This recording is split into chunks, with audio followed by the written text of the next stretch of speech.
Spettacoli, visioni artistiche, street artist, folklore e concerti sono queste alcune delle iniziative che stanno caratterizzando il programma del Natale Nuorese 2021 promosso dal Comune di Nuoro in collaborazione con il centro commerciale naturale Corso Garibaldi Nuoro. Abbiamo scelto di stendere un calendario di iniziative che abbraccerà trasversalmente il mese di dicembre, ha detto il sindaco Andrea Soddu. L'obiettivo è quello di proporre un'offerta variegata, pensata per tutte le fasce di età, un calendario fatto su misura per tutti, ma soprattutto per i bambini. Il programma, pensato e studiato in stretta sinergia con il centro commerciale naturale del Corso Garibaldi, è un bel segnale che dimostra quanto la collaborazione sia sempre fondamentale per progettare e realizzare le iniziative destinate alla città, ha aggiunto l'assessora delle attività produttive Eleonora Angeleddu. Un'unione non solo di intenti, ma anche di azioni che l'amministrazione comunale di Nuoro e il direttivo del centro commerciale naturale hanno messo in campo per rivitalizzare il centro cittadino.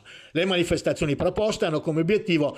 incrementare l'afflusso commerciale proprio in occasione delle festività, anche al fine di supportare e di rilanciare le attività commerciali già provate dal negativo impatto economico della crisi provocata dall'emergenza sanitaria. Vogliamo restituire ai bambini la meraviglia del Natale attraverso un calendario di eventi di qualità che ci facciano apprezzare nuovamente la gioia di stare insieme in sicurezza, ha concluso l'assessora delle politiche sociali Fausta Moroni. I bambini e i ragazzi hanno patito maggiormente le restrizioni sociali causate dalla pandemia e in occasione delle festività natalizie, come amministrazione, abbiamo deciso di contribuire alla felicità dei nostri concittadini restituendo loro la magia del Natale.